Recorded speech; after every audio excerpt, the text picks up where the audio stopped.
My name is Jennifer Reynolds, and I'm the 11th District Council member. And today we're here in the 11th District at the Centro de San Juan Diego. And this is a community center started and run by a wonderful couple, Jim and Dot Bennett. And we're here today with Deacon Jim Bennett. Thank you so much for having us. Happy to be here. Today I thought we could talk about the purpose of the center and what types of activities are going on and what types of activities might happen here in the future. So I have gotten a ton of questions from people in the community about the center, wanting to know what it is. It's a beautiful building. You might see it on the corner of Alexandria Drive and Devonport. It is a tall white building that looks kind of like a mission from Latin America. So I've spent a lot of time in Latin America, and the Bennetts have spent some time in Latin America as well. So will you tell us a little bit about your vision and how this place came to be? Okay.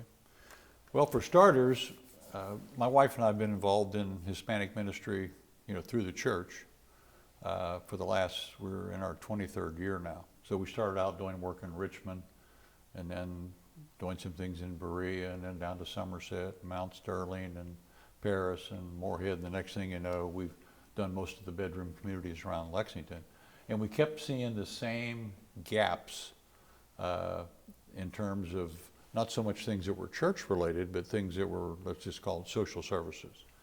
And whether you were in Somerset or Paris or Georgetown. So several years ago, we decided that when we had the funds available, that we wanted to build a center to close the gap, to provide these services based on what we'd experienced over those years. Much earlier, decades earlier, at different times, my wife and I had gone to school in Mexico to learn Spanish. And then 10 or 15 years later, ended up taking a job and moving to South America. And I've got business in every Spanish-speaking country in the world. So we have a good feel for the culture. This particular look of the building is something I've seen hundreds of times in Argentina, Guatemala, Mexico, really throughout Latin America. Before we started, the Bishop John Stowe, suggested that we go down to El Paso, Texas, and work with a priest down there who had done something like this many times. So we weren't going to reinvent the wheel. So it's not a church. It will never be a church, but it's designed to look like what in the U.S. we would call a mission that you might see in Southern California, Arizona, New Mexico, some parts of Texas, and certainly throughout Latin America. The Monsignor said, if you want to get people on the inside to provide these services, you want them to get a text message from their brain that says, this looks like something, at home. So we have three general objectives. The first is to bring people to Christ or back to Christ if they don't go to church, on a regular basis. Second is to close these gaps so that, and we also recognize that not everybody in this area is Hispanic. We've got 10,000 Hispanics who can walk here in 20 minutes or less, but 25% are Anglos, African Americans, Congolese, and people from other parts of the world. So we're sensitive to that. We're here to primarily help Hispanics, but we hope these services will be things that we can offer to the entire neighborhood. Defining the neighborhood is not just here in your district, but also the bedroom communities as well. And then the third objective is we're hoping, we've been blessed, and this is our way of paying back, pay forward, and we're hoping other people will become involved in this and go out and do something similar, or want to be involved in some way as a volunteer or financially support this project. Well, I am so impressed that you all in your retirement decided to use your own time and resources to build such a beautiful place in the middle of a community that has a lot of needs. Not a lot of people would do that with their retirement.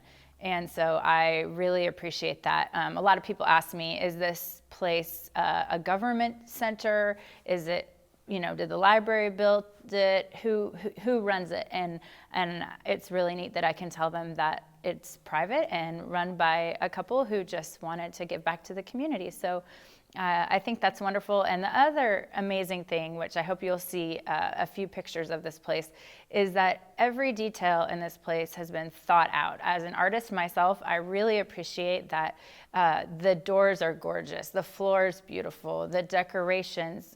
It doesn't make you feel like you're in a normal community center with fluorescent lighting, but instead it's a very inviting, welcoming atmosphere. And so I really, really like that you all did that, and I know that the people in this community appreciate those details as well.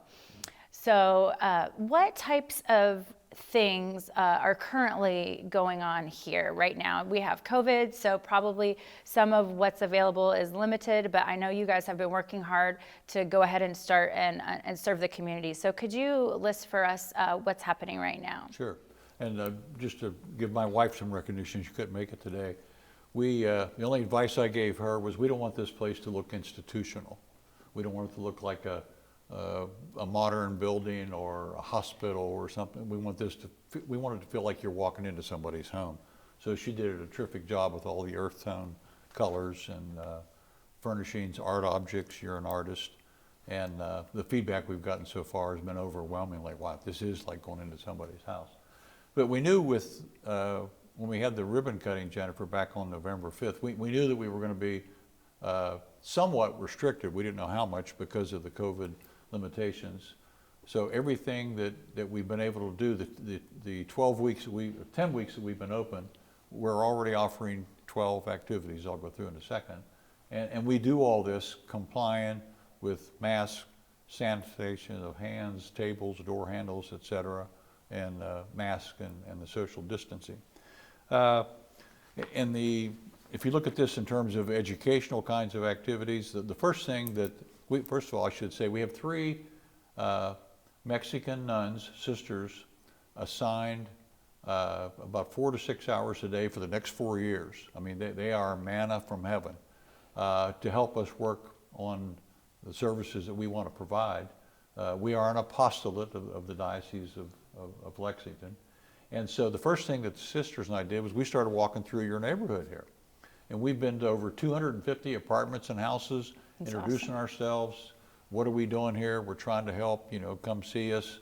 Here's what we're going to be doing initially. So the first activity we started, which was before Christmas, was our ESL, or English as a Second Language classes. We've got 4 classes going right now, one just for the nuns, which is intense 2 hours a day, 4 days a week to improve their English speaking skills. And then we've got 3 classes at night, and not only are they full, and we've had people really committed in terms of their attendance, but we've got 10 people on a waiting list. Wow. So these are 6:30 to 7 at night. Most of them are from the surrounding community. The counseling legal area, we've not done much advertising on this, but we've had a couple critical cases come forward, and so we've identified, a couple therapists to work in this area who've got the educational background. One lady's got over 40 years experience, and we've been able to meet those demands now. As COVID moves more behind us, then we'll be able to advertise and market those things, and we're hoping that we'll have these kinds of services available, 5 to 10 hours a week. I also should mention that all these services that we're talking about are all free. No one's got to pay for anything. We've got consulate activities set up for Mexico in May and September of this year, and then the consulate from Guatemala in June and December, and we're reaching out to other places because, I'm sure you know, the demographics of immigrants has changed the last couple of years, and there's actually more people coming from places like Honduras and El Salvador than perhaps previously. So is that for, when you say consulate, is that for passport type issues? And there's a variety of things you can do based on what your immigration needs are, documenting that you're a good, upstanding citizen, that you're paying your bills and all those kinds of things, so that if a pathway becomes available, we'll be ready to go. Medical activities, we've had Back in November, we did COVID testing. We had 100 people here, over 100 people for that. We've had 2 rounds of flu shots, glucose checks for monitoring for diabetes, and also blood pressure checks. We had a terrific friend of ours from Richmond, a vet, came up on a Saturday and treated anybody's pet for free, examination, and if they wanted rabies shots, they just had to pay, I think it was $12 for the actual serum. And he's going to do that, on a regular basis. In about 10 days now, on February 11th, we will offer through UK testing for HIV and for hepatitis C. Both of these results you can have in less than 20 minutes. No, that's great. And we'll have some counseling that will be provided. It's all very private with that. And if anyone's interested in the Narcan training, the training will be available in a Narcan kit. And anybody who comes out for the HIV hepatitis test actually is rewarded by getting a $20 gift certificate from Walmart. So real quick, we're getting ready to wrap up. Are there any other things that you're offering right now? You have some after-school programming, is that right? Yeah, we started a little bit over 2 weeks ago. We've got an after-school program for adolescents and youth from ages 10 to 18. That's great. It's been wonderful.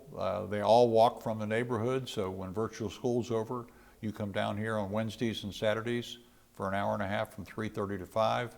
Other afternoons during the week, things that we talk to them about that are more faith-based, like praying, adoration, praying the rosary. Those kinds of things will take place after virtual schooling on Tuesdays and Thursdays for adoration, Wednesday, Friday, and Saturday for praying the rosary. That's wonderful. Well, like I said, I have had a lot of people contact me about getting involved. So I wanted to mention they're working on their Facebook page, but they have a website.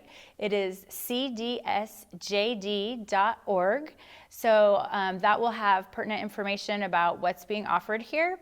And if you would like to contact Deacon Jim Bennett, you can dial 859-353-1211. If you have any questions or anything about what could be offered, I know that they have a lot of aspirations for more things that could be done here. So I think when COVID's over, the possibilities are really endless. And I really appreciate you taking the time to spend with us today. And thank you so much. Is there anything else you would like to add in closing? No, it's been a pleasure being here. And as Jennifer said, we've got 12 things going right now. We'll have 15 different educational, legal, medical, faith-related kinds of things that probably start in the May-June time period. That's wonderful. I just want to add that they've been very careful and sanitize everything here. And the only reason we don't have our masks on is because we're over 6 feet apart. And stay safe out there. Thank you so much for tuning in.